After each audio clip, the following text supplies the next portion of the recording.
তো আপনাদের সাথে একসাথে সূরাটি পাঠ করার আগে সংক্ষেপে কয়েকটি বিষয় উল্লেখ করছি। হুদায়বিয়ার সন্ধিতে উল্লেখ ছিল কোনো পুরুষ যদি মক্কা থেকে পালিয়ে আসে তাহলে তাকে ফেরত দিতে হবে, কিন্তু নারীগণ পালিয়ে আসতে শুরু করলেন। আর যখন নারীদেরকে ফেরত চাইল, চুক্তিপত্রটি কি বলছে? চুক্তিতে নারীদের কথা উল্লেখ নেই, চুক্তিতে বলা আছে পুরুষদের কথা। এখন কিছু কিছু নারী যারা মুসলিম হয়েছিলেন এবং মুশরিক পুরুষদের সাথে বিবাহ বন্ধনে আবদ্ধ ছিলেন, যারা মক্কায় আর মুশরিক স্বামীর সাথে থাকতে চাইছেন না, তারা পালিয়ে মদিনায় চলে আসতে লাগলেন। এটা ধীরে ধীরে ব্যাপক আকার ধারণ করতে লাগলো। আর যখন এটা ঘটতে শুরু করলো, কুরাইশরা উপলব্ধি করল যে এই সমস্যা তো আমরা থামাতে পারবো না, তাই এই সমস্যাটাকে আমরা সমাধানে পরিণত করব। তো তারা এমন পরিকল্পনা করলো যাতে কিছু নারী মুসলিম হওয়ার ভান করবে, যাতে তারা গোয়েন্দা হিসেবে কাজ করে মদিনার তথ্য পাচার করতে পারে। তারা মক্কা থেকে পালিয়ে আসছে ঠিকই, কিন্তু তারা আসলে কুরাইশদের গোয়েন্দা। এই বিষয়টি ঘটতে লাগল। কিছু নারী আন্তরিকভাবে আসছিলেন, আবার কিছু নারী আসছিলেন কারণ তারা গোয়েন্দার ভূমিকা পালন করতে চায়। এই অবস্থার প্রেক্ষিতে মহান আল্লাহ নাজিল করলেন সূরা মুমতাহিনা, সূরাতুল মুমতাহিনা। এই সূরাটি কোরআনের ৬০তম সূরা। সূরাটি রাসূল সাল্লাল্লাহু আলাইহি সাল্লামকে প্রদান করা হয়েছিল এই দুইটি বিষয়ে তাকে সহায়তা করার জন্য। এই সূরাটি নিয়ে আমি বিস্তারিত আলোচনা করেছি, সেটা এখনও প্রকাশিত হয়নি, শীঘ্রই এটা প্রকাশিত হবে ইনশাআল্লাহ। বিশেষত বোনদের জন্য, গৌণভাবে পুরুষদের জন্যও, কিন্তু মূলত নারীদের জন্য এই সূরাটি উপলব্ধি করা অত্যন্ত গুরুত্বপূর্ণ, কারণ এই সূরাটির শেষে একটি অঙ্গীকারের উল্লেখ রয়েছে যা নারীরা রাসূল সাল্লাল্লাহু আলাইহি সাল্লামের নিকট থেকে গ্রহণ করেছিলেন। আর কেন সেটা গুরুত্বপূর্ণ? কারণ এটা এরকম যেন নারীর জন্য পালনীয় ইসলামকে সারাংশ হিসেবে কোরআন এখানে উপস্থাপন করেছে। অর্থাৎ একজন নারীর জন্য ইসলাম প্রদত্ত মৌলিক দায়িত্বগুলো কি, আর সেটা রয়েছে সূরা মুমতাহানার শেষ অংশে। আমি এই ব্যাপারে সেখানে কিছুটা বিস্তারিত আলোচনা করেছি। অন্যতম যে বিষয়টি সেখানে ঘটেছিল তা হলো, নারীগণ আসছিলেন আর তারা ইতিমধ্যেই মুশরিক পুরুষদের সাথে বিবাহ বন্ধনে আবদ্ধ ছিলেন, তাই না? এখন তারা মদিনায় আসছিলেন, তো এখন তারা কি আবারও বিয়ে করবেন? আর এর অর্থ কি এরকম যে তাদের আগের স্বামীর সাথে বৈবাহিক সম্পর্ক ছিল, স্বামী যেহেতু অমুসলিম, সে বিয়ে কখনো বৈধ বিয়েই ছিল না? বিষয়টা সত্য না।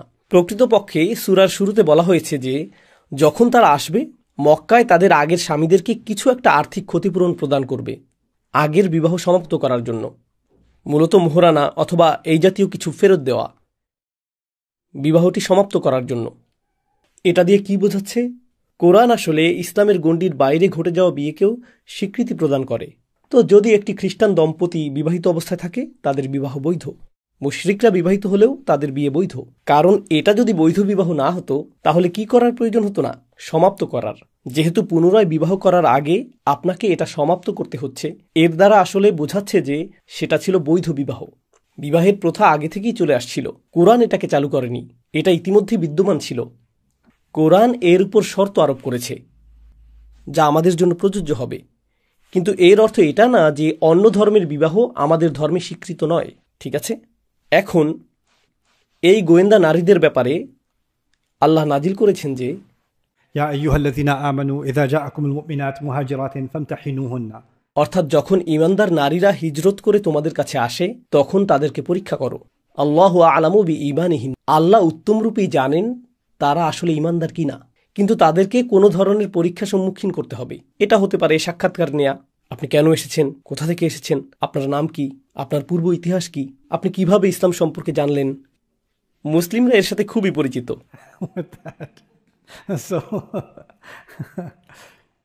আমার স্মরণীয় একটা স্মৃতি হলো, একবার আমি ইংল্যান্ডে গিয়েছিলাম। তুমি এখানে কেন এসেছো? আমি বললাম কিছু বন্ধুর সাথে দেখা করতে এসেছি। এখানে তোমার বন্ধু আছে? আমি জানি এটা বিশ্বাস করা কঠিন। হ্যাঁ, এখানে আমার কিছু বন্ধু রয়েছে। এখানে কেন তোমার বন্ধু রয়েছে? কিভাবে তাদের সাথে পরিচয়? তাদের সাথে অনলাইনে পরিচয় হয়েছে। অনলাইনের কোথায়? সোশ্যাল মিডিয়াতে। কোন সোশ্যাল মিডিয়াতে? ব্রো। সে বলল, তোমাদের মধ্যে মিল কোথায়? লোকটি থামছিলই না। এরপর এক সময় বলল, তোমার বন্ধুদের সাথে সময় উপভোগ করো। আমি বললাম ঠিক আছে, কিন্তু সে ছিল ফামতাহিনুহুন্না, সে আমার পরীক্ষা নিচ্ছিল, সে তার দায়িত্ব পালন করছিল। এখন এই আসরে হুদাইবিয়ার ঘটনাটি থেকে দুটি বিষয় নিয়ে আমি আলোচনা করতে চাই। এর মধ্যে একটা প্রায় শেষ হয়েছে, ইতিহাসের অংশটুকু। আগামীকাল ইনশাআল্লাহ আমি আপনাদের সাথে আলোচনা করব হুদাইবিয়ার পর থেকে মক্কা বিজয় পর্যন্ত কি ঘটেছিল? সব কিছু না, সেখানে অনেক কিছু ঘটেছিল, কিন্তু মৌলিক কিছু বিষয় যা আমি চাই আপনারা জানুন। কারণ মক্কা বিজয় হল মূলত হজ উন্মুক্ত হয়ে যাওয়ার নামান্তর। এ দুটি একে অপরের সাথে সম্পর্কযুক্ত। আর হজ উন্মুক্ত হয়ে যাওয়ার পূর্বে উমরাতুল কাজা নামে আরেকটা ঘটনা ঘটেছিল। পরবর্তী পর্বে এই বিষয়ে আলোচনা করব ইনশাআল্লাহ।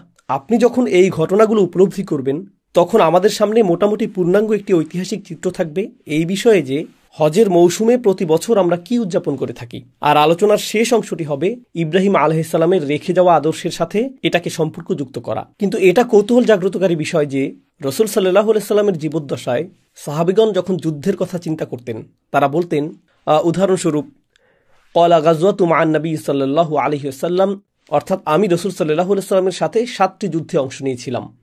এরপর তিনি উল্লেখ করেছেন খাইবার, হুদাইবিয়া, এছাড়াও আরও কয়েকটি নাম। তো সাহাবীগণ হুদাইবিয়াকে যুদ্ধ হিসেবে উল্লেখ করতেন, কিন্তু আমরা দেখেছি যে আসলে কোনো যুদ্ধ সংঘটিত হয়নি, যেহেতু এটা ছিল চরম মানসিক যুদ্ধ এবং বিজয়টা এতই অসাধারণ ছিল যে এটাকে আসলে যুদ্ধ হিসেবে গণ্য করা হতো। সাহাবীগণের সংজ্ঞা অনুযায়ী এটা যুদ্ধ হিসেবে বিবেচিত হয়েছিল। ওকে, এখন ইনশাআল্লাহ আমি আপনাদের সামনে সূরা ফাথ নিয়ে কিছুটা আলোচনা করব। আমরা এর অর্থ জানব এবং এটা থেকে কিছু শিক্ষা আহরণ করার চেষ্টা করব। প্রথম আয়াত, ইন্না ফাতাহনা লাকা ফাতহাম মুবিনা। কোনো সন্দেহ নেই যে আমি আপনার জন্য উন্মুক্ত করেছি সুস্পষ্ট উন্মুক্ত বিজয়। ফাথ শব্দটি কিছুটা বিশ্লেষণের দাবি রাখে। ফাথ শব্দটির অর্থ আসলে ইজালাতুল ইগলাক ওয়াল ইসলাক। যখন আপনি কোনো কিছুকে তালাবদ্ধ থেকে মুক্ত করেন, এটাকে বলা হয় ফাথ। আর যখন আপনি কোনো কাঠিন্য দূর করেন, এটাকেও বলা হয় ফাথ। এটা এরকম যেন আল্লাহ বলছেন, মক্কা দীর্ঘ সময় ধরে আবদ্ধ ছিল আর এখন অবশেষে এটা মুক্ত হলো। যদিও এই মুক্ত হওয়াটা ঘটবে পরের বছর, তাই না? কারণ পরের বছর তাদের ফিরে এসে উমরা করার কথা ছিল, কিন্তু তালাবদ্ধতা দূর হয়ে গেল। তাৎক্ষণিক বিবেচনায় বিষয়গুলো কঠিন মনে হতে পারে, কিন্তু স্পষ্টতই কোরআন মুসলিমদেরকে দূরদৃষ্টি সম্পন্ন হওয়ার শিক্ষা দিচ্ছে। পরিস্থিতির ব্যাপারে তাৎক্ষণিক প্রতিক্রিয়া না দেখানো, বরং এই পরিস্থিতি কী প্রভাব সৃষ্টি করবে এখন থেকে 50 বছর পরে, 20 বছর পরে, 30 বছর পরে। সিরা হলো ব্যাপক এক ইতিহাস, যাকে সংকুচিত করে 23 বছরে নিয়ে আসা হয়েছিল। কিন্তু উম্মাহকে শুধু সামনের বছর কি ঘটবে তা চিন্তা করলেই চলবে না। আপনাকে এমন বিষয় নিয়ে চিন্তা করতে হবে যা 50 বছর, 30 বছর, 40 বছর পরে ঘটতে পারে। উদাহরণস্বরূপ, আমাকে চিন্তা করতে হয়েছে 6 বছরের শিশুদের 13 বছর বয়সে পৌঁছার সময় পর্যন্ত। আমার হাতে এই 7 বছর সময় রয়েছে, যখন তাদের বুদ্ধিবৃত্তিক সচেতনতা সর্বোচ্চ পর্যায়ে থাকে, যখন তাদের চিন্তা এবং আবেগগুলো গড়ে উঠতে শুরু করে। এই 7 বছরে আমি তাদেরকে কি দিতে পারি যা তাদেরকে 14 থেকে 18 বছর পর্যন্ত সময়টাকে সঠিকভাবে বুঝতে সহায়তা করবে। কারণ 14 থেকে 18তে হয়তো আপনি সঠিক পথে যাবেন, অথবা আপনি আসলেই ভুল পথে পা বাড়াবেন। বুঝতে পারছেন? 6 থেকে 13 হলো আমার সুযোগ তাদেরকে 14 থেকে 18 জন্য প্রস্তুত করার ক্ষেত্রে। আর তারপর 14 থেকে 18 কি নির্ধারণ করবে? তাদের বাকি জীবন। বাজারজাতকরণ বা মার্কেটিংয়ের বিবেচনায় আপনি যদি প্রতি সোশ্যাল মিডিয়া ট্রেন্ড এবং মিডিয়া ট্রেন্ড লক্ষ্য করেন, তরুণদের প্রভাব অথবা তরুণ অংশটি হলো জনসংখ্যার বিশাল একটি অংশ, যা প্রভাবিত করে মিডিয়া, রাজনীতি, অর্থনীতি, ভোক্তা অধিকার, এমনকি নির্বাচন। উদাহরণস্বরূপ, অনেক দেশেই জনসংখ্যার বেশিরভাগই হলো তরুণ। তো আপনার যদি 10 বছরের পরিকল্পনা থাকে যে এভাবে আমি তরুণ সমাজকে প্রভাবিত করতে চাই, শিশুরা, তারা এখন শিশু, কিন্তু এখন থেকে 10 বছর পরে তারাই হবে টিনএজ এবং তরুণ, তাই না? তো এখন থেকে 10 বছর পরে পৃথিবীর চিত্র কেমন হবে সে বিষয়ে আপনি বিনিয়োগ করছেন এখন। এটাই আসলে আপনি করছেন।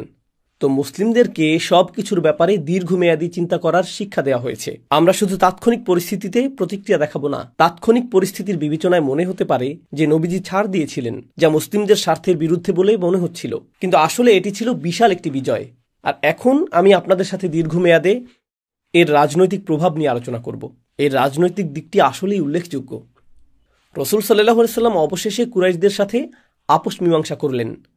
আমি উল্লেখ করেছিলাম যে সেই মীমাংসা শেষে বনু খুজাআ মুসলিমদের সাথে মিত্রতা করল, আর বনু বকর কুরাইশদের সাথে মিত্রতা করল।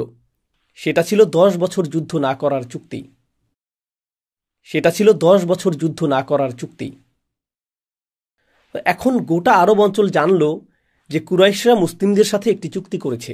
মুসলিমগণ নিরস্ত্রভাবে একেবারে সিংহের গুহায় পৌঁছে গিয়েছে আর ফিরে এসেছে একটি চুক্তি নিয়ে। জানেন এটা কি প্রদর্শন করেছিল? মুসলিমদের বিজয়। কারণ আপনি এভাবে তাদের এলাকায় পৌঁছে গেলেন। এটা এরকম যে কেউ একজন প্রধানমন্ত্রীর বাসভবনে গেল, দরজায় কড়া নাড়ল, আর প্রধানমন্ত্রীর সাথে একটি চুক্তি করে আসলো। তোমরা কারা? তোমরা কারা যে আমাদের সাথে চুক্তি করবে?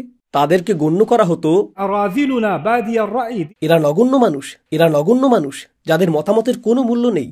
মুসলিমদের মধ্যে ছিলেন বিলাল, এমন আরও মানুষ ছিলেন যাদেরকে তারা দাস হিসেবে গণ্য করত, যাদেরকে তারা বহিরাগত হিসেবে গণ্য করত। আর এখন তোমরা তাদের সাথে সমঝোতা করছো, এখন তোমরা তাদের সাথে আপোষ করছো, চুক্তি সম্পন্ন করছো। এটাই সম্মান। কুরাইশরা তাদেরকে সম্মান প্রদর্শন করেছে। খন্দকের যুদ্ধের 2 বছরও পার হয়নি যখন তারা তাদেরকে গণহত্যা করতে উদ্যত হয়েছিল। খন্দকের যুদ্ধটি আসলে একটি গণহত্যা হওয়ার কথা ছিল। তো 2 বছর আগে তোমরা তাদেরকে গণহত্যার শিকারে পরিণত করতে চেয়েছিলে এবং বলেছিলে যে আমরা সন্ত্রাসীদের সাথে আপোষ করি না। আর 2 বছরের মধ্যেই তোমরা তাদের সাথে চুক্তি করছো। গোটা আরব অঞ্চল এখন একটা বিষয় জেনে গেল। তারা জেনে গেল যে ক্ষমতার প্রকৃত উৎস এখন আর কুরাইশদের কাছে নেই। এটা কার কাছে? মুসলিমদের কাছে। সবচেয়ে বড় মনস্তাত্ত্বিক ও রাজনৈতিক বিজয় যা মুসলিমগণ অর্জন করেছিলেন, যা মুসলিমরা অর্জন করেছিলেন, সেটা যুদ্ধক্ষেত্রে নয়। সবচেয়ে বড় বিজয় ছিল এটা। এজন্যই আমাদের কিছু কিছু চিন্তাবিদ বলেছেন, لقد كان الحديبية أعظم الفتوح তিনি বলেছেন হুদাইবিয়া ছিল সবচেয়ে বড় বিজয়। আল-বাররা বলেছেন, أتعدون أنتم الفتح ফাতহা মক্কা, তোমরা কি মক্কা বিজয়কে প্রকৃত বিজয় মনে করো? অকদ কানা ফাতহু মক্কা ফাতহান, হ্যাঁ, মক্কা যখন জয় হয়েছিল তা ছিল একটি বিজয়। ونحن نعد الفتح بيعة رضوان يوم الحديبية আর আমরা সেই দিনটিকে বিজয় মনে করি যেদিন হুদাইবিয়াতে নবীজির কাছ থেকে শপথ গ্রহণ করেছিলাম। এই চুক্তিটি যা সকলের অসন্তুষ্টির কারণে পরিণত হয়েছিল, মূলত এটাই ছিল চূড়ান্ত বিজয়। কেন? এটাই ছিল প্রথম ডোমিনো যা অন্য সকল ডোমিনোর পতন ঘটিয়েছিল। এর কারণেই কুরাইশরা রাজনৈতিকভাবে দুর্বল হয়ে গিয়েছিল। এখন তাদের মৈত্রী সম্পর্ক তৈরির স্বাধীনতা ছিল, কিন্তু পরবর্তী 2 বছরে যা ঘটেছিল, গোত্রগুলো উপলব্ধি করতে শুরু করলো যে মুসলিমরা গুরুত্বপূর্ণ শক্তিতে পরিণত হয়েছে। আর তারা রাসূল সাল্লাল্লাহু আলাইহি সাল্লামের কাছে এসে বলতে শুরু করলো যে আমার সম্পূর্ণ গ্রামটি ইসলাম গ্রহণ করতে প্রস্তুত, আমি গোত্রের প্রধান, আর আমি ইসলাম গ্রহণ করলে অন্য সকলেও আমার অনুসরণ করবে। তো এখন আর দাওয়াতি কাজের প্রয়োজন হচ্ছে না। মানুষ এসে বলতে লাগলো আমরাও কি মুসলিম হতে পারি? বিষয়টা উল্টে গেল, যা কোরআনে উল্লেখ রয়েছে। ورأيت الناس يدخلون في دين الله أفواجا আপনি দেখবেন যে মানুষ আল্লাহর দ্বীনে দলে দলে প্রবেশ করছে। তারা একা একা আসবে না, তারা দলে দলে আসবে। আর সেটা হুদাইবিয়ার পরে আসতে থাকলো। তো সেখানে আমরা পড়েছি, إذا جاء نصر الله والفتح যখন আল্লাহর সাহায্য এবং বিজয় আসবে। সেই বিজয়টি শুধুমাত্র মক্কা বিজয়ই না, এমনকি হুদাইবিয়াও একটি বিজয়, কারণ ইতিমধ্যেই মানুষ দলে দলে আসতে শুরু করেছিল। তো মুসলিমদের সংখ্যা বৃদ্ধি পেতে শুরু করলো। প্রকৃতপক্ষে মক্কার প্রতিবেশী গোত্রগুলো একটি, যেটি ছিল খুজা, তাদের এলাকার বিশাল সংখ্যক মানুষও এখন মুসলিম হতে শুরু করলো, আর তারা মুসলিমদের মিত্র হয়ে গেল, তাই না? তো ফাতহ শব্দটির উল্লেখযোগ্য অর্থগুলোর একটি হলো কোনো কিছু উন্মুক্ত করা, يدرك بالبصر وإزالة الغم এমন কিছু যা চোখে দেখা যায় তাকে ফাতহ বলা হয়। যেমন দরজা উন্মুক্ত করা, এটাকে বলা হয় ফাতহ। কিন্তু সকল দুঃখ দূর করার অর্থেও এটা ব্যবহৃত হয়। অর্থাৎ মুসলিমদের দুঃখের দিনগুলো সমাপ্ত হয়ে গিয়েছে, আশাহীনতার দিনগুলো সমাপ্ত হয়ে গিয়েছে। فقر يزال بإعطاء المال ফাতহের আরেকটি অর্থ হলো আপনি যদি দেউলিয়া হন আর এরপর আপনার কাছে প্রচুর অর্থ চলে আসে। আমি এই বিষয়টি নিয়ে আগামীকাল আরও বিস্তারিত আলোচনা করব, কারণ মুসলিমগণ যখন এই চুক্তির পরে মদিনায় ফিরে গেলেন, নবীজি জানতেন যে একমাত্র যে হুমকিটি বাকি রয়েছে তা হল খাইবারের শক্তিশালী ইহুদি গোত্রগুলো, যাদের অনেকগুলো দুর্গ ছিল। এরপরে তারাই ছিল একমাত্র হুমকি, আর তারা ছিল কুরাইশদের পুরাতন মিত্র। এখন তিনি নিশ্চিন্তে তাদের সাথে বোঝাপড়া করতে পারবেন, কারণ তা না হলে তাকে 2 দিকের শত্রু নিয়ে চিন্তা করতে হতো। মক্কাবাসীরা আক্রমণ করতে পারত, আবার খাইবারের ইহুদিরাও আক্রমণ করতে পারত। কিন্তু এখন মক্কাবাসীরা শান্তি চুক্তিতে আবদ্ধ রয়েছে। এখন তিনি খাইবারের উদ্দেশ্যে সর্বশক্তি নিয়োগ করতে পারবেন। তাই তিনি কুরাইশদের সাথে শান্তি চুক্তির এই সময়টাকে খাইবার অভিযানে ব্যবহার করেছিলেন। আর খাইবার হল রাসূল সাল্লাল্লাহু আলাইহি সাল্লামের সিরাতের অত্যন্ত চমৎকার একটা অধ্যায়। আগামীকাল আমি সেই সম্পর্কে কিছু বিষয় আলোচনা করব, কিন্তু সংক্ষেপে বলতে গেলে খাইবারের পরে মুসলিমগণ বিপুল সম্পদের অধিকারী হয়ে গিয়েছিল। তো আমরা আসলে খুবই ধনী সম্প্রদায়ে পরিণত হয়েছিলাম, আর এর আগে আমরা ছিলাম দরিদ্র সম্প্রদায়। মনে আছে, যুদ্ধের জন্য কিছু তরবারি, কিছু ঘোড়া সংস্থান করতে আমাদেরকে আর্থিক সমস্যায় পড়তে হতো। কিন্তু খাইবারের পরে না, মুসলিমদের জন্য খাইবার প্রচুর পরিমাণ সম্পদ নিয়ে আসলো। প্রকৃতপক্ষে আমরা যখন খাইবার জয় করলাম, সেখানকার অধিবাসীরা যেহেতু কৃষক ছিল, তাদের সাথে আমরা একটি চুক্তি করলাম যে তাদের উৎপাদন থেকে আগত মুনাফার 50% মুসলিমদের কাছে আসবে। তো এখন আমাদের কাছে খাইবার থেকে স্বয়ংক্রিয় বাৎসরিক আয় আসতে থাকলো, কারণ আমরা তা জয় করেছি। ঠিক আছে, এছাড়াও সেখান থেকে আরও কিছু আয় ছিল যা এখানে উল্লেখ করছি না। তো ফাথ অর্থ আসলে সম্পদের উন্মুক্তকরণও বোঝায়। এই শব্দটি যা সূরার প্রথমে ব্যবহৃত হয়েছে, সাহাবীগণ জানতেন না যে এই সম্পদ আসছে, কিন্তু আল্লাহ জানতেন। إنا فتحنا لك فتحا مبينا কৌতূহল উদ্দীপকভাবে فاتحة شيء مبدأه الذي يفتح بعده به ما يفتح به ما بعده। ফাতিহা হলো এমন জিনিস যেটা আপনি উন্মুক্ত করেন, যা অন্য দরজাগুলোকে উন্মুক্ত করে দেয়, যেটাকে আমি ডমিনো ইফেক্ট হিসেবে উল্লেখ করেছি। প্রথম আয়াতে এই শব্দটি ব্যবহার করার মাধ্যমে আল্লাহ যেন জানিয়ে দিচ্ছেন তিনি একটি দৃশ্যপট সৃষ্টি করে দিলেন, যার মাধ্যমে একটি বিজয় সৃষ্টি করবে, আরেকটি বিজয়, এরপর আরেকটি। ঘটনার এই পরম্পরাটি শুরু হয়ে গেল। ليغفر لك الله ما تقدم من ذنبك وما تأخر। আর আল্লাহ এটা করেছেন যাতে তিনি আপনার ত্রুটিগুলো, আপনার কাছে বিব্রতকর ত্রুটিগুলো ক্ষমা করতে পারেন, যা ঘটে গেছে অতীতে এবং যা ঘটতে পারে ভবিষ্যতে। এখানে রাসূল সাল্লাল্লাহু আলাইহি সাল্লামকে উদ্দেশ্য করে বলা হচ্ছে তার ত্রুটি সম্পর্কে। তাই আমাদেরকে এই আয়াতটি সতর্কতার সাথে উপলব্ধি করতে হবে। জাম শব্দটি অনিবার্যভাবে পাপ বোঝায় না। জাম হলো আপনার এমন কোনো কাজ যার জন্য আপনি লজ্জিত বোধ করেন। শব্দটি এসেছে জানাবা শব্দ থেকে, যার অর্থ কোনো পশুর লেজ। লেজ হলো একটি প্রাণীর দেহের লজ্জাজনক অঙ্গ। তো কারো জাম হলো এমন বিষয় যার জন্য সে লজ্জিত, আর লজ্জা বিষয়টি আপেক্ষিক, তাই না? আমি আজ এখানে 5 মিনিট বিলম্বে এসেছি, আমি লজ্জিত হয়েছি। আমি আপনাদের বলিনি, যদিও আমি লজ্জিত ছিলাম।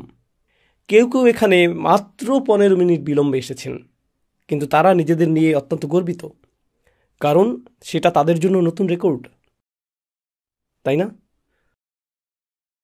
তো লজ্জা আপেক্ষিক। কিছু মানুষের জন্য 15 মিনিট বিলম্বে আসাটা একটা অর্জন। তারা সাধারণত অনুষ্ঠান শেষ হওয়ার পরে হাজির হন। এটা শেষ হয়ে গেল, কিন্তু কেউ কেউ 1 মিনিট বিলম্বে এসেও লজ্জিত বোধ করেন। আপনি যদি নিজের প্রতি প্রত্যাশাকে বড় করেন, তখন আপনার লজ্জিত হওয়ার জন্য ছোট বিষয় যথেষ্ট হবে, কারণ আপনার মানদণ্ডটি অনেক উঁচু। এখন চিন্তা করুন, নবীজির নিজের জন্য নির্ধারিত মানদণ্ডটি কেমন ছিল সাল্লাল্লাহু আলাইহি ওয়াসাল্লাম। তিনি যদি নিজের জন্য নির্ধারিত মানদণ্ড থেকে 1% বা 0.1% বিচ্যুত হন, তিনি এটা নিয়ে লজ্জিত বোধ করতেন। আমাদের জন্য সেটা আমাদের সর্বোত্তম কাজের চেয়েও বেশি। আমাদের সকলের প্রচেষ্টা এক করলেও সেরকম হবে না। তো রাসূল সাল্লাল্লাহু আলাইহি ওয়াসাল্লামের সেই সকল জুনুব কোনগুলো যা এর অন্তর্ভুক্ত করা যেতে পারে? কৌশলগত সিদ্ধান্তগুলো। রাসূল সাল্লাল্লাহু আলাইহি ওয়াসাল্লাম বদর যুদ্ধের বন্দীদের মুক্তি দেওয়ার কৌশলগত একটি সিদ্ধান্ত গ্রহণ করেছিলেন, যাতে তারা মক্কায় ফিরে যেতে পারে। তাদেরকে মৃত্যুদণ্ড দেওয়া হয়নি, তাদেরকে মক্কায় ফেরত পাঠানো হয়েছিল। তাদেরকে মুক্ত করার পর রাসূল সাল্লাল্লাহু আলাইহি ওয়াসাল্লামের উদ্দেশ্যে কোরআন নাজিল হয়। ما كان لنبي أن يكون له أسرى। অর্থাৎ যুদ্ধবন্দী রাখাটা একজন নবীর জন্য শোভনীয় নয়, যতক্ষণ পর্যন্ত শত্রু নির্মূল না হয়। তো তার উচিত ছিল তাদেরকে হত্যা করা, কিন্তু তাদেরকে মুক্তি দেওয়ার আগেই আল্লাহ তাকে এটা বলতে পারতেন। আল্লাহ অপেক্ষা করেছেন নবীজি তাদেরকে মুক্তি দেওয়া পর্যন্ত, আর তারপর আয়াতটি নাজিল করলেন। এর একটা কারণ এই হতে পারে যে আল্লাহ মানুষকে দেখাতে চেয়েছেন যে নবীজির নিজস্ব সিদ্ধান্ত গ্রহণের অধিকার রয়েছে, আর আল্লাহর সবসময়ই, এমনকি তার নবীকেও সংশোধন করারও অধিকার রয়েছে। একমাত্র সত্তা যাকে কখনোই সংশোধন করা যাবে না, তিনি হলেন আল্লাহ। কিন্তু আল্লাহ এবং নবীর মধ্যকার সম্পর্কে নবীর জন্য সংশোধনী আসতে পারে। তো রাসূল সাল্লাল্লাহু আলাইহি সাল্লামকে এমন অনেক পরিস্থিতি দেওয়া হয়েছিল যেখানে তিনি সিদ্ধান্ত নিয়েছিলেন। সেই সিদ্ধান্ত পাপ অথবা পুণ্য কোনোটাই না, কিন্তু আল্লাহ পরবর্তীতে তাকে সংশোধনী দিয়েছেন। আর রাসূল সাল্লাল্লাহু আলাইহি সাল্লামের সিরাতে এমনটা বেশ কয়েকবার ঘটেছে। কিন্তু যেহেতু আল্লাহ তাকে সংশোধন করেছেন, তিনি কি লজ্জিত বোধ করবেন না? তিনি নিজের মানদণ্ড রক্ষা করে চলছিলেন। আমার প্রিয় উদাহরণটি হলো যখন তিনি অন্ধ লোকটির দিকে ভ্রু কুঁচকে তাকিয়েছিলেন। আব্দুল্লাহ ইবনে উম্মে মাকতুম, আবাসা ওয়া তাওয়াল্লা, তিনি ভ্রু কুঁচকালেন, মুখ ফিরিয়ে নিলেন। অন্ধ ব্যক্তির প্রতি আপনি কিভাবে ভ্রু কুঁচকাবেন?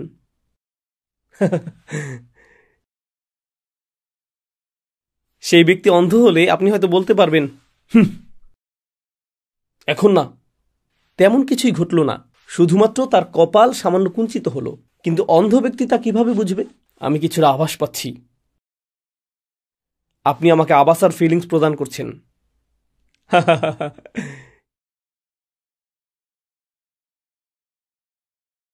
তিনি কঠোরতা প্রদর্শন করেননি, প্রকৃতপক্ষে তিনি ছিলেন মার্জিত। কিন্তু আমাদের বাকি সকলের তুলনায় তাকে এতটাই উঁচু মর্যাদায় আসীন করা হয়েছিল যে এমনকি সেই ভ্রু কুঁচকানোটাও সমালোচিত হয়েছিল। তিনি এর জন্য লজ্জিত ছিলেন। তো রাসূল সাল্লাল্লাহু আলাইহি সাল্লাম যেই সিদ্ধান্ত নিয়েছিলেন, যা তার কাছে মনে হয়েছে যে সেটা হয়তো বিজয়ের এই যাত্রাকে বিঘ্নিত করেছে, আল্লাহ বলছেন, এই ফাত বা বিজয় যা আপনাকে দান করেছি, এর ফলে পূর্বে ঘটে যাওয়া সকল কৌশলগত ত্রুটিকে উপেক্ষা করা হবে। যেই সিদ্ধান্তই আপনি গ্রহণ করেছেন, যেটি হয়তো আপনার অনুকূলে যায়নি, এতে কিছুই আসে যায় না। তো সামনে পথ চলার পথে কিছু বিষয় যদি কৌশলগতভাবে নিখুঁত নাও হয়, বিজয়ের নিশ্চয়তা প্রদান করা হলো। ويتم نعمته عليك। আর আল্লাহ আপনার উপর তার নিয়ামতকে পরিপূর্ণ করলেন। নবীজির উপর আল্লাহর নিয়ামতকে পরিপূর্ণ করা বাক্যটি খুবই গুরুত্বপূর্ণ। ইসলাম বিজয়ী হওয়ার পরও এই কথাটি পুনরায় এসেছে। এটি ইউসুফ আলাইহিসসালামের জন্য ব্যবহৃত হয়েছিল। যখন তিনি স্বপ্ন দেখলেন আর তার পিতা বলেছিলেন, আল্লাহ তোমাকে বাছাই করেছেন এবং তিনি তোমার উপর তার নিয়ামতকে পরিপূর্ণ করবেন। يتم نعمته عليك। এটা গুরুত্বপূর্ণ, কারণ কিভাবে আল্লাহ ইউসুফের উপর তার নিয়ামতকে পরিপূর্ণ করেছিলেন, তার ভাইদের বিপরীতে তাকে বিজয় প্রদান করার মাধ্যমে, তাই না? তো অনুরূপ বাক্যাংশ ব্যবহারের মাধ্যমে রাসূল সাল্লাল্লাহু আলাইহি ওয়াসাল্লামকেও যেন বলা হচ্ছে যে আপনাকেও বিজয় প্রদান করা হবে আপনার ভাইদের উপর, কারণ এটা ইউসুফ আলাইহিস সালামের জন্য ব্যবহৃত শব্দগুলোর কথা স্মরণ করিয়ে দেয়। ويهديك صراطا مستقيما। আর তিনি আপনাকে একটি সরল পথের পথ নির্দেশনা প্রদান করবেন। প্রথম দৃষ্টিতে কথাটা অদ্ভুত মনে হয়, কারণ নবীজি তো ইতিমধ্যেই সরল পথের নির্দেশপ্রাপ্ত ছিলেন। এর অর্থ আপনার চূড়ান্ত লক্ষ্য মক্কা বিজয়ের সেই সরল পথ। এখন আপনি এবং মক্কা বিজয়ের মাঝে একটি সরল পথ রয়েছে, এবং আগে কয়েকটা গন্তব্য ছিল এবং মক্কার পথটি ছিল গৌণ, কিন্তু এখন একটি সরল পথ তৈরি করা হলো সরাসরি মক্কার দিকে। وينصرك الله نصرا عزيزا। আর আল্লাহ আপনাকে সাহায্য করবেন শক্তিশালী একটি সাহায্য দ্বারা। আল্লাহ আপনাকে শক্তিশালী বিজয় প্রদান করবেন। এখন এই শক্তিশালী বিজয় হতে পারে কোরআনের আরও বেশি পরিমাণে অবতরণ, এটা হতে পারে ফেরেশতাদের অবতরণ, এটা হতে পারে খাইবার এবং আসন্ন অন্যান্য বিজয়সমূহ। এটা এরকমও হতে পারে যে মক্কা বিজয়টি ইতিমধ্যেই আলোচিত হয়েছে, কিন্তু আরেকটি যুদ্ধ ঘটবে মক্কা বিজয়ের পরে, যা হলো রোম সাম্রাজ্যের বিরুদ্ধে। এটা এই ইঙ্গিত প্রদান করতে পারে যে আল্লাহ আপনাকে শক্তিশালী সাহায্য প্রদান করবেন, এমনকি মক্কা বিজয়ের পরেও। কারণ মানুষের সাধারণত বিজয়ের পর আর সাহায্যের প্রয়োজন হয় না। إذا جاء نصر الله والفتح। নাসর প্রথম, ফাতহ দ্বিতীয়, তাই না? কিন্তু এখানে দেখা যাচ্ছে ফাতহ প্রথম এবং নাসর দ্বিতীয়। কেন? কারণ ফাতহ অর্থ যদি মক্কা বিজয় হয়, তাহলে মক্কা বিজয়ের পর রোমানদের সাথে সংঘাত শুরু হবে, আর তখন আপনার সাহায্যের প্রয়োজন হবে। তখনও আল্লাহ আপনাকে শক্তিশালী সাহায্য প্রদান করবেন, যেটা বিশেষভাবে প্রয়োজন হবে। প্রসঙ্গক্রমে কুরাইশদের বিপরীতে আপনার আর শক্তিশালী সাহায্যের প্রয়োজন হবে না। তারা তো ইতিমধ্যেই শক্তিহীন হয়ে পড়েছে। আপনার শক্তিশালী সাহায্যের প্রয়োজন রোমানদের বিরুদ্ধে। তারা ছিল পৃথিবীর ইতিহাসে সবচেয়ে কর্তৃত্বশালী রাজ্যগুলির মধ্যে অন্যতম, তাই না?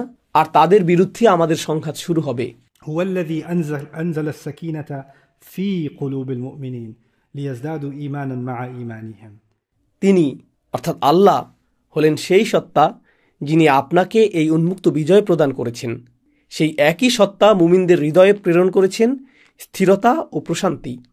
কোরআনের শব্দচয়ন এতটাই কৌশলগত এবং চমৎকার যে সাকিনা শব্দটি ব্যবহার করা হয়েছিল সেই সিন্দুকের জন্য যা বনি ইসরায়েলকে প্রদান করা হয়েছিল। বনি ইসরায়েলের একটি জিনিস ছিল যাকে বাইবেলে ট্যাবারনাকল নামে উল্লেখ করা হয়েছে।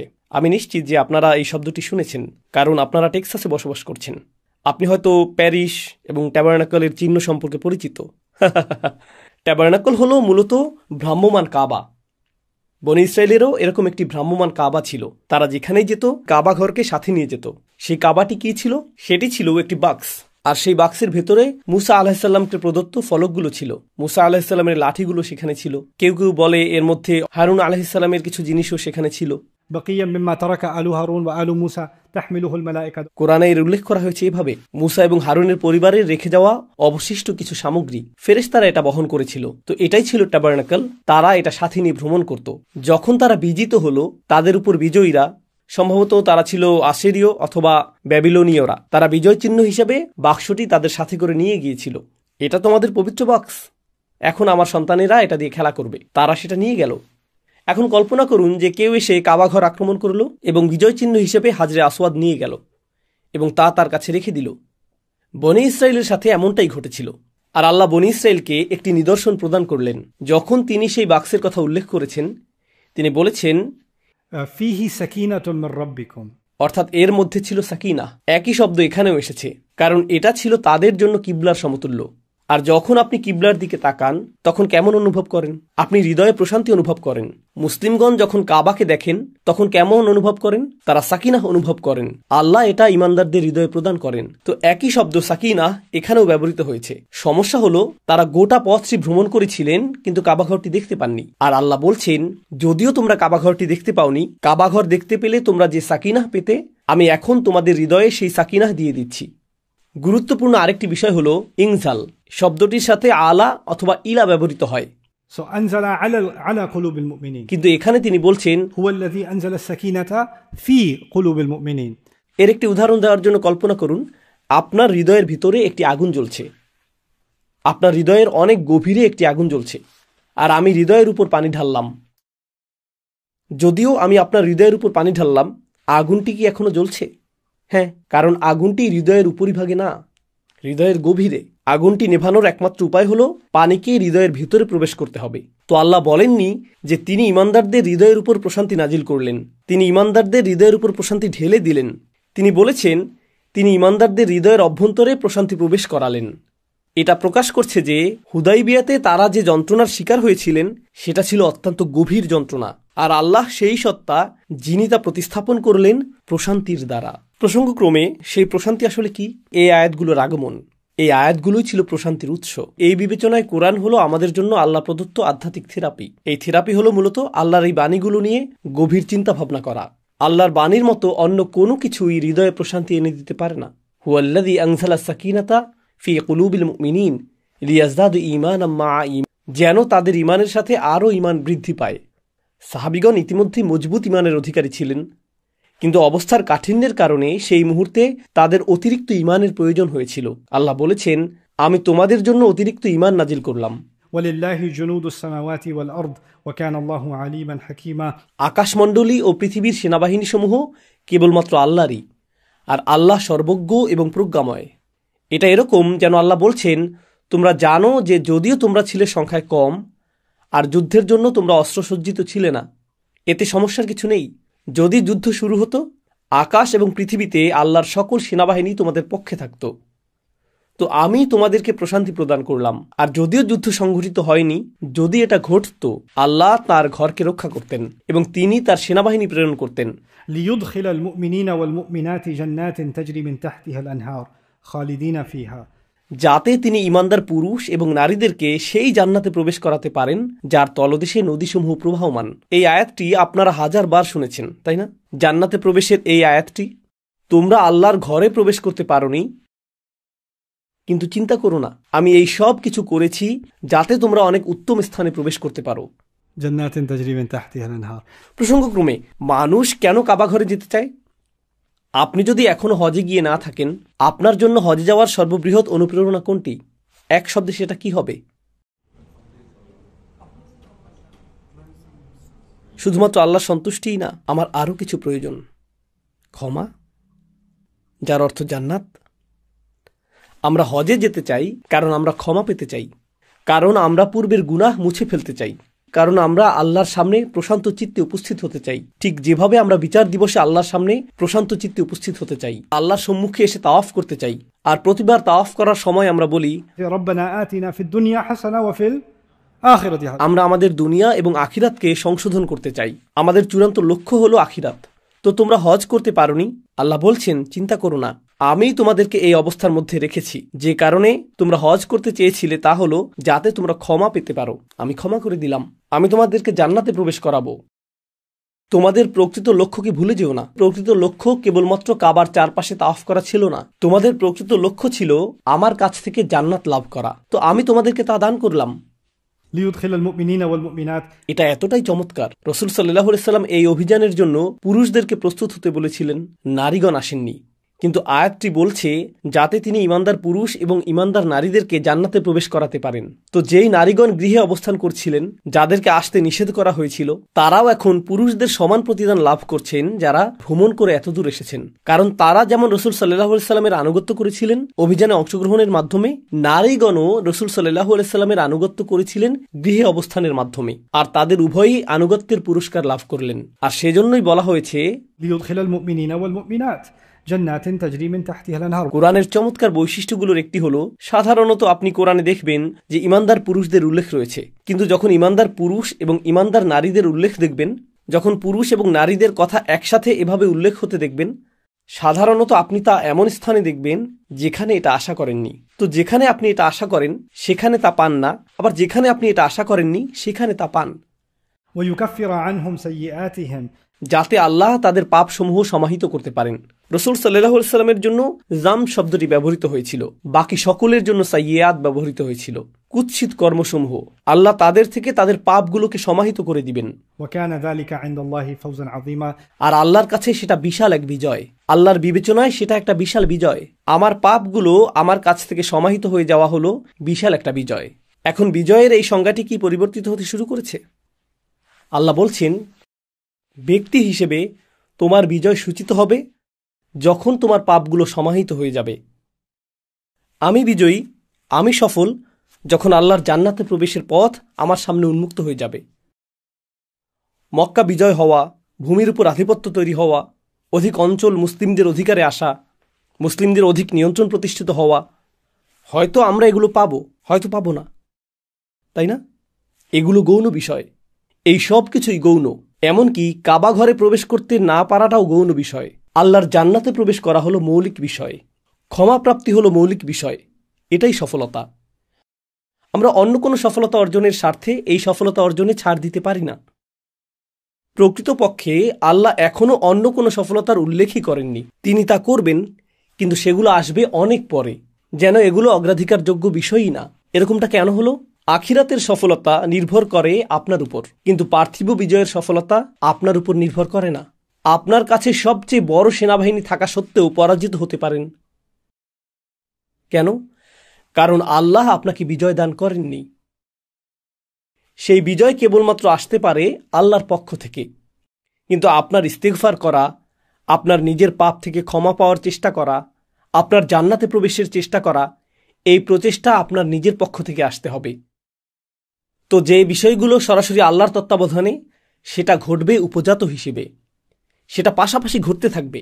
উদাহরণস্বরূপ, কেউ হয়তো স্বাস্থ্যগত কোনো সমস্যার কারণে স্বাস্থ্যকর খাদ্যাভ্যাস গড়ে তুলতে চাইছে, ফলে সে ভালো বোধ করতে শুরু করলো, অথবা ভালো ঘুম হতে শুরু করলো এবং জীবনের অন্যান্য দিকে উন্নতি পরিলক্ষিত হতে থাকলো।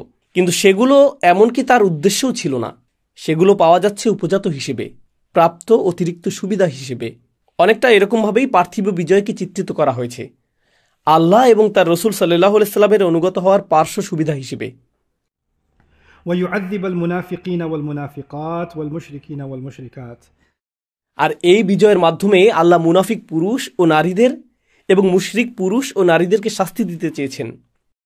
তিনি মুনাফিকদের কথা প্রথমে উল্লেখ করেছেন, কারণ মুনাফিকরা সেই মদিনায় থেকে বেশি আনন্দিত হচ্ছে এই ভেবে যে মুসলিমরা সম্ভবত এতক্ষণে মৃত্যু মুখে পতিত হয়েছে। কুরাইশরা হয়তো তাদেরকে এতক্ষণে হত্যা করে ফেলেছে। আর যখন তারা মুসলিমদেরকে ফিরে আসতে দেখল, সেটা তাদের জন্য কেমন ছিল? শাস্তি তুল্য।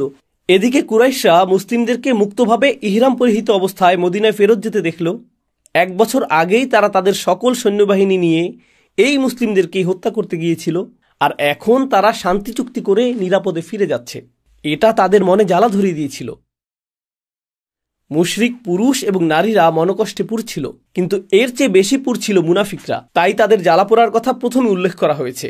ليعذب المنافقين والمنافقات والمشركين والمشركات الظانين بالله ظن السوء, যারা আল্লাহ সম্পর্কে সবচেয়ে নিকৃষ্ট ধারণা করে, কিন্তু তারা তো মূলত ঈমানদারদের সম্পর্কে খারাপ ধারণা করেছিল। আল্লাহ সেটা এভাবে বলছেন না যে তারা খারাপ ধারণা করে ঈমানদারদের ব্যাপারে, বরং তিনি বলছেন যে তারা খারাপ ধারণা করে আল্লাহ সম্পর্কে। আল্লাহ এভাবে ঈমানদারদের সাথে নিজেকে সম্পৃক্ত করেছেন। এটা আল্লাহর পক্ষ থেকে উইলায়া। আলাইহিম দাইরাতুস সাউ, অনিষ্ট তাদেরকেই পরিবেষ্টন করবে, অনিষ্ট তাদেরকেই পরিবেষ্টন করবে। وغضب الله عليهم, আর আল্লাহ তাদের প্রতি ক্রুদ্ধ, ولعنهم, তাদেরকে অভিশাপ প্রদান করেন, وأعد لهم جهنم, আর তিনি তাদের জন্য জাহান্নাম প্রস্তুত করে রেখেছেন। এখানে বেশ কয়েকটি জিনিস রয়েছে। غضب الله عليهم, তারপর তিনি বলছেন লাআনাহুম, তিনি তাদেরকে অভিশাপ দিয়েছেন। ومن يلعنه الله فلن تجد له نصيرا, আল্লাহর লাআনাহুম বলার অর্থ তারা কোনো সাহায্যকারী পাবে না। আর আল্লাহ যার প্রতি অসন্তুষ্ট, সে দুর্বল হয়ে যায়। وباءوا بغضب من الله আল্লাহর রাগ মানুষকে দুর্বল করে দেয়।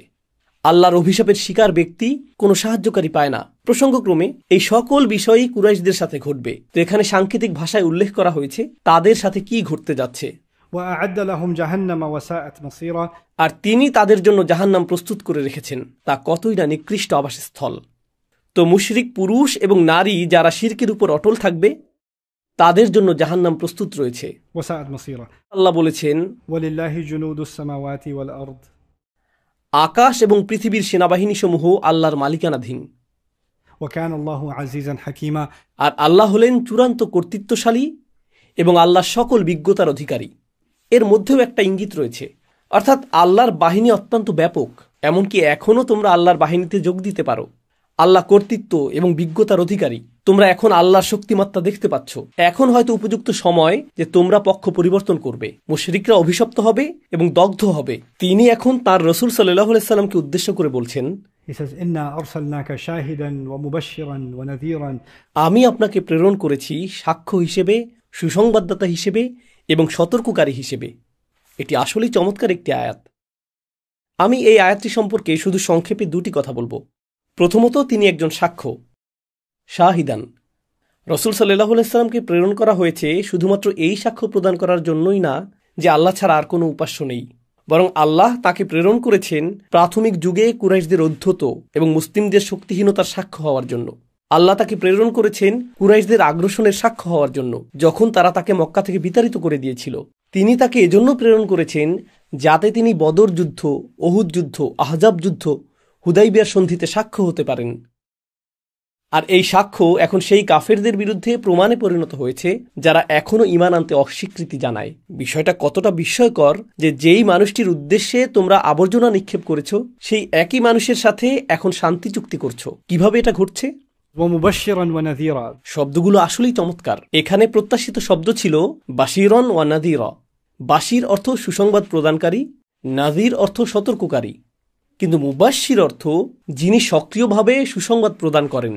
আর নাযীর হল ইসমে সিফাহ, যার অর্থ এমন ব্যক্তি যিনি সতর্কতা প্রদান করতে পারেন। তো যিনি আসলেই সুসংবাদ প্রদান করেন এবং যিনি সতর্কতা প্রদান করতে পারেন, এর অর্থ কি? এর অর্থ আসলে রাসূল সাল্লাল্লাহু আলাইহি সাল্লাম বেশিরভাগ সময়ই সুসংবাদ প্রদান করতেন, আর যখন প্রয়োজন তখন তিনি সতর্কতা প্রদান করতেন। তো ইসলামের সক্রিয় দাওয়া মূলত হল সুসংবাদ প্রদান করা, আর শুধুমাত্র যখন প্রয়োজন হবে তখন আপনাকে সতর্কও করতে হবে। আমরা ইসলামের দাওয়া এবং শিক্ষাকে কি বানিয়ে ফেলেছি? আমরা সক্রিয়ভাবে কি করে থাকি? সতর্কতা। কখনো কখনো সুসংবাদ প্রদান করেন। বেশিরভাগ সময়ই সতর্কতা, সতর্কতা, সতর্কতা। তিনি ছিলেন মুবাশশির, এরপর নাযীর। তিনি ছিলেন সুসংবাদ প্রদানকারী। এরপর যখন প্রয়োজন হতো তখন তিনি সতর্কতা প্রদান করতেন। শিশুদের শিক্ষাদানের ক্ষেত্রে আমি প্রায়ই কথা বলে থাকি, কিন্তু এমনকি সাধারণভাবে বলতে গেলেও আপনি যদি মানুষকে এটা স্মরণ করিয়ে দিতে থাকেন যে কিভাবে আল্লাহ ধ্বংস করেছেন অমুক অমুক জাতিকে, অমুক অমুক স্থানকে, বেশিরভাগ মানুষের মনে কি মনোভাব তৈরি হবে? আমরা কখন ধ্বংস হব? সম্ভবত আমরা ইতিমধ্যেই তরবারির নিচে রয়েছি, পরবর্তী শাস্তির জন্য অপেক্ষমান। যখন আমরা শিশুদের সাথে এমনটা করি, আমি যদিও মজা করে এই বিষয়ে কথা বলি, কিন্তু বিষয়টা দুঃখজনক। নূহ আলাইহিস সালাম, আল্লাহ তার জাতিকে বন্যা দিয়ে ধ্বংস করেছিলেন। সালেহ আলাইহিস সালাম, কে বলতে পারবে যে কিভাবে আল্লাহ শুআইব আলাইহিস সালামের জাতির লোকদের ধ্বংস করেছিলেন? কে বলতে পারবে ফেরাউন কিভাবে মারা গিয়েছিল? বন্যার কারণে সে ডুবে মারা গিয়েছিল। শিশুরা আসলে কি জানে? শিশুরা জানে নবীর নাম আর আল্লাহ কাকে হত্যা করেছেন, নবীর নাম আর আল্লাহ কাকে হত্যা করেছেন। আর তাদের মনে একটা ধারণাই সৃষ্টি হয় যে আল্লাহ হলেন ধ্বংসকারী, আল্লাহ কাফেরদের ধ্বংস করেন, আল্লাহ কাফেরদের ধ্বংস করেন, আল্লাহ কাফেরদের ধ্বংস করেন। যেই ধারণাটি আপনি তৈরি করেছেন এটা বাস্তবতা থেকে এতটাই দূরে। আল্লাহ কোরআনে এই ঘটনাগুলো দিয়েছেন কুরাইশদেরকে সতর্ক করার জন্য, যারা সেই জাতিগুলোর মতো আচরণ করেছিল। তো এই সতর্কতা শ্রবণ করা এরকম জাতির জন্যই উপযুক্ত। হ্যাঁ, আমাদের শিশুদেরকে নবীদের ঘটনা শিক্ষা দিতে হবে, কিন্তু এর জন্য একটা উপযুক্ত সময় রয়েছে।